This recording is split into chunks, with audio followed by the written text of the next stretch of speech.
Hello and welcome to the Jerick Show. We are back again to give you all the news, views, insights, and sarcastic comments you need to get you through the weekend and give you an update of everything that was cyber this week. I just really don't care. Oh, hold on. I've got it. This is great to be back. Sorry. Welcome to The Jerick Show, featuring your hosts, Javad Malik and Eric Krohn. Timely topics, poorly presented.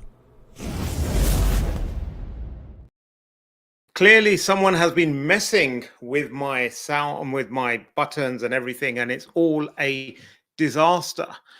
Speaking of disasters, let's welcome my co-host, Eric Krohn. How you doing? You are the disaster here, man. I mean, really? It even gives you a preview of what you're clicking on over there, and yet you were still clicking on the wrong things. I mean, you did miss this one. Having a good time. Life is tough. Life is tough. What can I say? Life is tough. You know, I got that in my photo memories just a couple of days ago. It's like from 2 years ago, that. Can you believe we've been doing this show that long and still have like 4 followers? I know. It's amazing how consistent. You know all those leaders that tell you you just need to show up. Just show up day in, day out. You know, you build it and they will come. Yeah, that's wrong. I think we should do a co-talk on how not to run a podcast and how not to grow a podcast. And then they can learn from doing the inverse of what we do. Yes. Well, I think there's a lot of people that start up a podcast or something or another, and then they stop after a while. Yeah.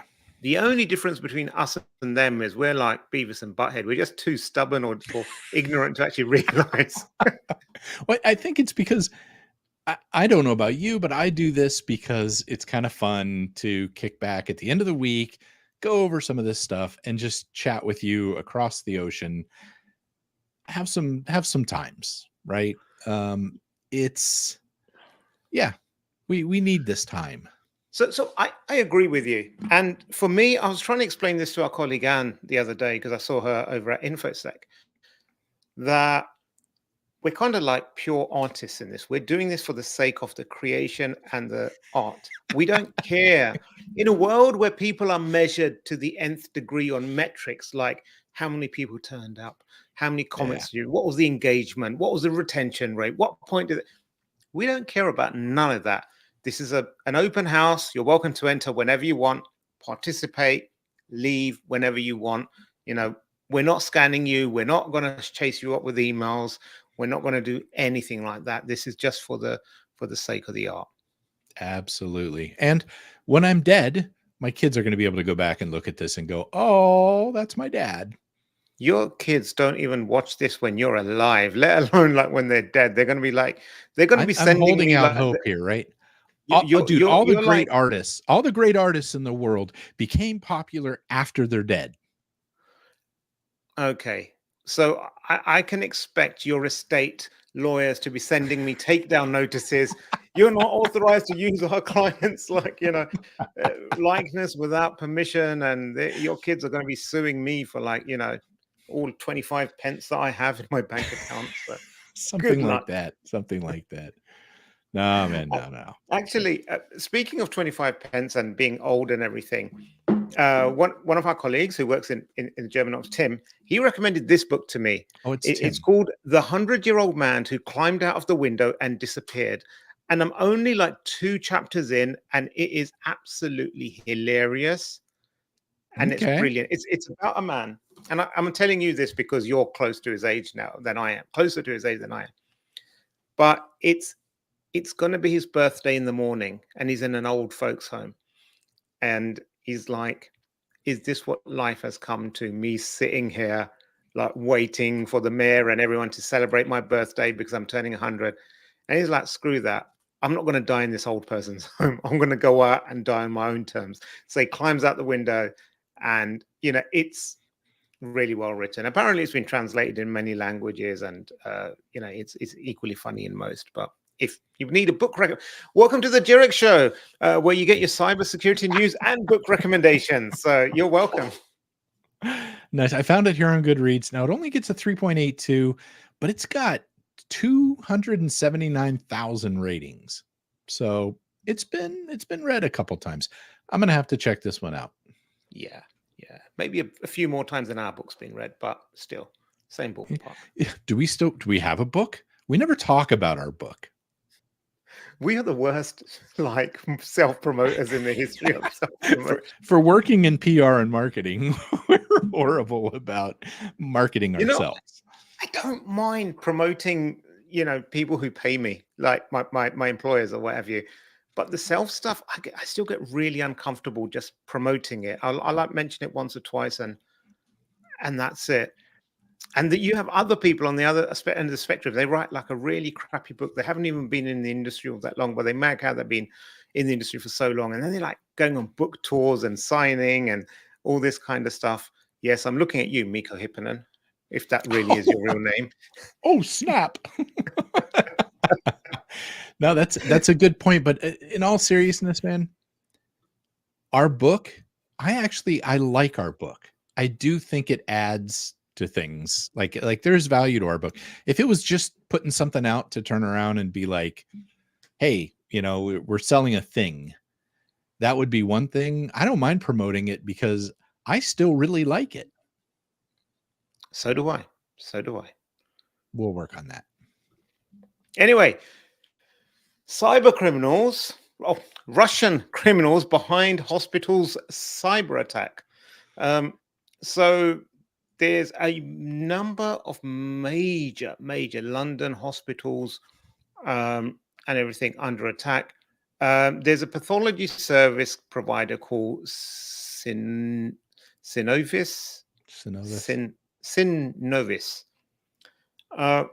And earlier in the week, there was a critical incident where ransomware attack, and so a whole bunch of you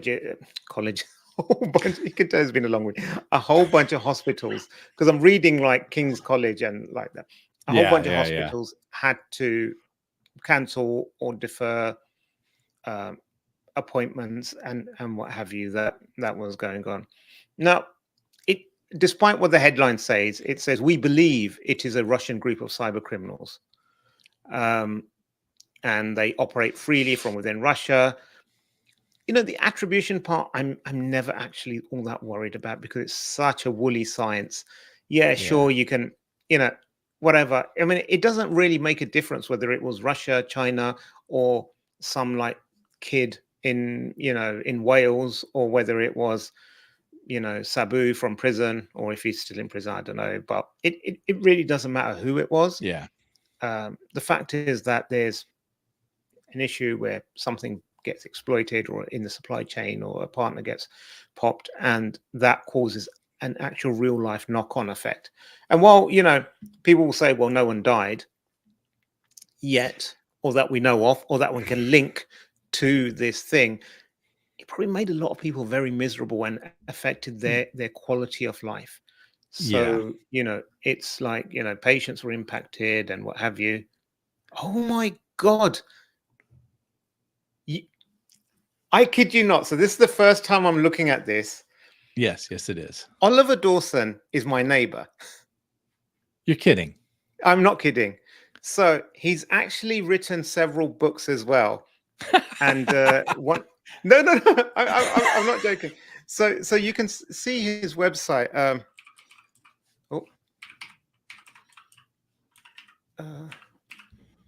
Is it Dawson or Dawson? I'm getting sidetracked because I'm Dawson. Of course, it's Dawson, not Dawson.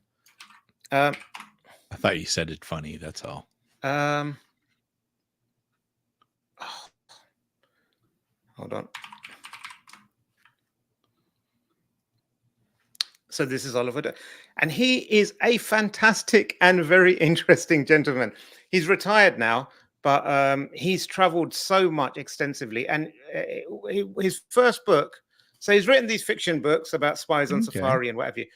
But this book, There's No Business Like International Business, and it's a collection of his stories of travel. He went to like South America and everything.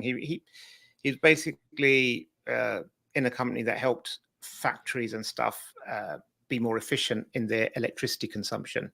Oh, okay. And so he traveled a lot, but in the 80s, there was no sat nav, there was no real phone services. So he tells the stories of how he lands in these places, doesn't fully understand the language, has to follow some handwritten crude maps down some dodgy roads. So he's ended up in the middle of some civil unrest. He was on a plane once where half the propeller fell off.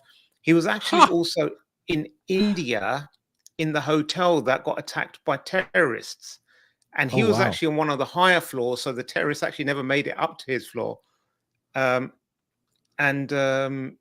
There's something.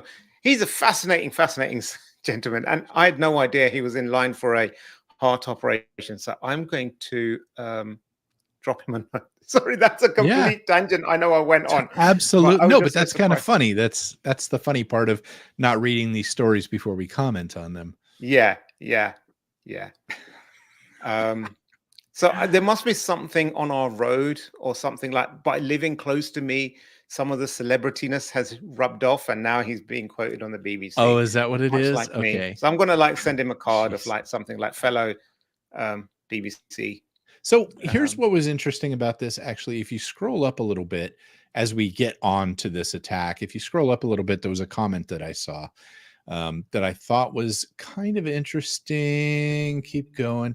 It said something along the lines of, they probably didn't even know this was a healthcare thing when they did the attack, where it was somewhere around here. He told the BBC right in the middle. He told the BBC that the criminal group were unlikely to have known they would cause healthcare disruption when they organized the attack. Let's see. We're going to do ransomware on a hospital, and we don't think it's going to cause a disruption. I don't buy that. Well, it wasn't the hospital directly. It was their third party that provides pathology services. Even so, I mean, but you may not know this, but I used to fix equipment used in pathology labs. So I spent a lot of time in there doing cancer diagnostics equipment. And people and doctors and medical personnel are waiting for those test stuff to be sent back, so they know what the next step is. You take a biopsy, and here we go down a little side trail of my own. I had a biopsy done on something on the back of my ear this week. So they cut that off. They're sending it in for a biopsy. I got to wait 2 weeks to see if it's cancer or not. But now we're all in this holding pattern, waiting to see if this happens. So for people that are in medical care right then and there, and the doctors are standing there with the scalpel going, I need to know what the answer to this is. Of course, when you disrupt testings and labs and things like that, it's going to cause that. So if the attackers don't put together that attacking a place that tells these folks what's going on is going to disrupt things, I don't think. This just doesn't add up. You're right. It's like they're speaking out both sides of their mouth. On one hand, it's like, this is a Russian gang that's like, and the image you're trying to portray is like they're very sophisticated, very organized. They're deliberately trying to undermine our democracy and our healthcare and services. And on the other hand, it's like, well, they don't even know what they attacked. I don't know. Maybe they're just like looking for a bit of pocket money for the summer holidays. Yeah. It's a two-way thing. So that's it is an interesting story. It is. So, but anyway, we hope that systems come back online soon. And we hope either the NHS upgrades everything or they just revert back to good old pen and paper and use that system, because it worked for years before then. Anyway, the FBI recovers 7,000 LockBit keys, urges ransomware victims to reach out. You should put up the story. Sorry? You should put up the story. I'm just reading it on my screen. And this is the kind of quality entertainment you get. I was at InfoSec this week for 3 days, and I had 2 talks and I had loads of conversations. I met so many people, some people I haven't seen for like 10, 12, 15 years. So my brain's a bit razzle-dazzled today. Yeah, no, this is great news again. This is one of those takedowns that happens. And this is one of the reasons when I talk about ransomware and I talk about ransomware response and stuff like that in some of these conferences, I always tell people keep that data, keep a backup of the data, even though it's encrypted. I mean, hard drive storage and stuff these days is cheap. It doesn't need to necessarily be on, super fast RAID or anything like that. So you can do it pretty cheap on spinning disks, but keep a copy of that because you never know what's going to happen. It's happened a couple of times where they end up getting these decryption keys and you're able to actually go back and get that data back. Even if you've recovered from backups, a lot of times there's some corruption involved. And so I think this is an important lesson in that side. I love that they're doing this. I love that we see that. It hasn't really slowed down LockBit. they're they're Well, they're still playing. But this was definitely a good thing to see here.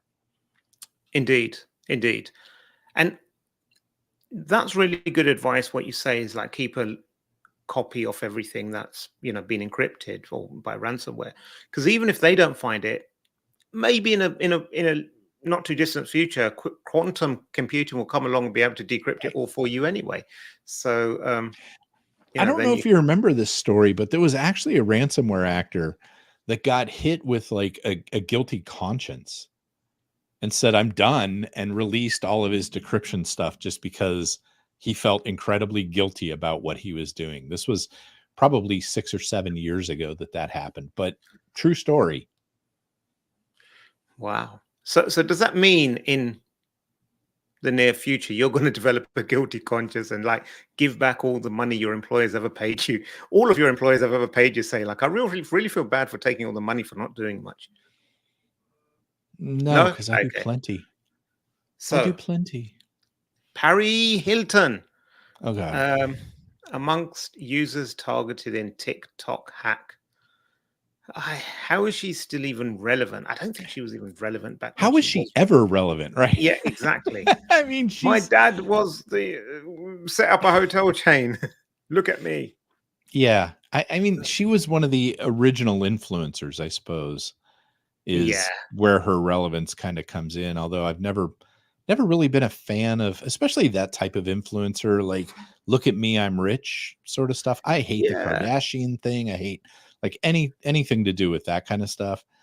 I really despise. But what's interesting about this story is TikTok was attacked. hmm, And apparently they took over a couple of accounts. Okay. But they were targeting like CNN and of course Paris Hilton. Um, and they went after this. And this is another one of these lessons in how important social media accounts are, where a lot of people just don't pay attention. And I don't care if you're an influencer or not an influencer, like Facebook people. I hear it all the time. Oh, nobody's going to come after me. No big deal.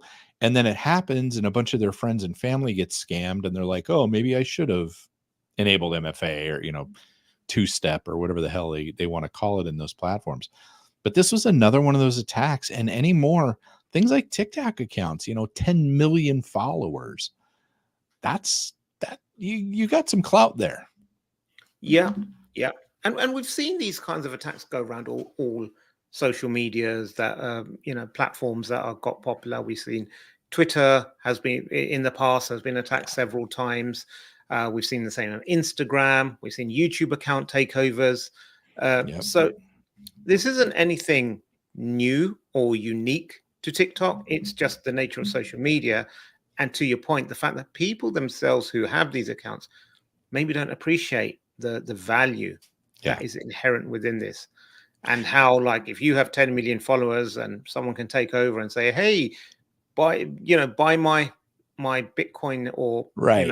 whatever here, and I'll double it and send it back to you, then that can add up really, really quickly. So something that is new and unique about this, if you scroll down a little bit, I believe it's in this story, they talk about it. Keep going down a little bit. Oh, there we go. No, you passed it. I saw it. It was actually bolded there. What did you do to your screen? Okay, there we go. Stop. Earlier this month, Donald Trump Join TikTok. The guy that tried to get it shut down everywhere and apparently got 5 million followers since he launched on Saturday. Wow. So I'm like, President Joe Biden is also using the platform. And over here in the UK, we've got an election year, and both the Conservatives and Tories have been, Conservatives and Labour Party have been using it extensively. And it's really funny, but these are the same people that are telling us, don't use TikTok, they're bad, China bad. yeah, exactly. Exactly. But, you know, it's like, what was it? His quote there, I'll use every tool available, speak directly to the American people. Even if they are based in China. Right, right. I don't know. It is amazing how much influence social media has these days. It really is. It is. We'll leave it at that, right? One of the great things, when social media first started out, you got people that became popular or famous, but they weren't doing it for the fame, and it was just as new to them as it was Yeah. to everyone else. Initially, you had like a lot of celebs using it to connect more with their fans or to humanize themselves more. But then you had a lot of influencers who figured out, oh, okay, I can create content on here and I can become really important in my field or in my niche, which is great. So if you're like, you know, if you are a data scientist who specializes in, I don't know, musical notes or something, like you look at the music and you know, you do data analysis of that and compare the styles of different people, whatever. Yeah. It's a great niche to be in, but it's only going to appeal to a certain subset of the world population. But social media allows you to reach like millions of people that are in that niche, because in the grand scheme of things, it's great. But then it's like you've got all these manufactured influencers who only want to be famous because they're famous, like Paris Hilton or the Kardashians or what have you.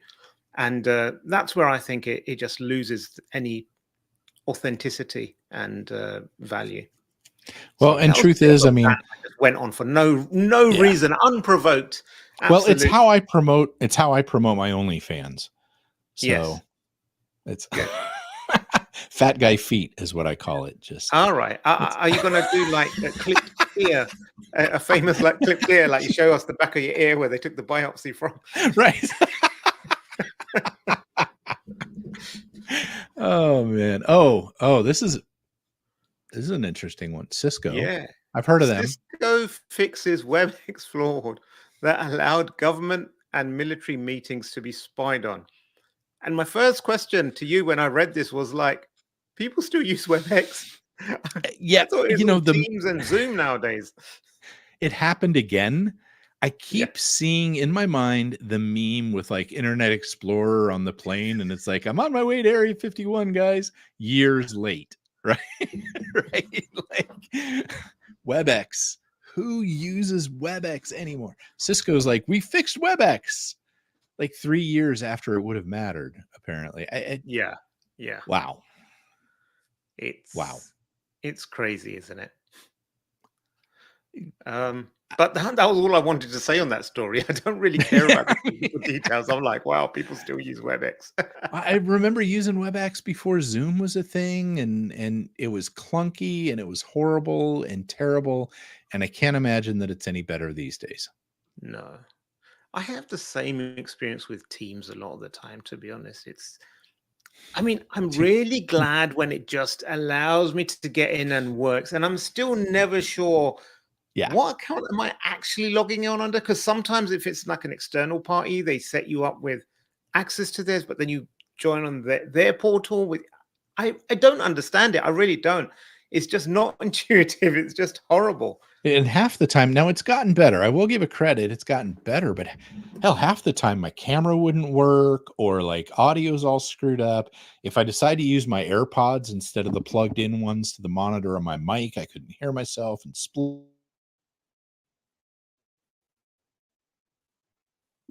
I hate you for that. Yeah, I mean, it looks like the audio cracks out on all the platforms you use. You know what it is, though, man. When somebody says, "Yeah, we're going to do this webinar on Teams," I always inwardly groan still because of the problems.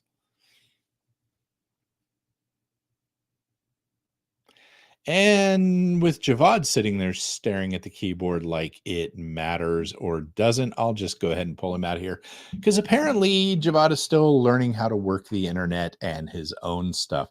So having said that, thank you, everyone. It's been a pleasure. Stay safe out there, my friends. I don't know what you did there, but my internet conked out.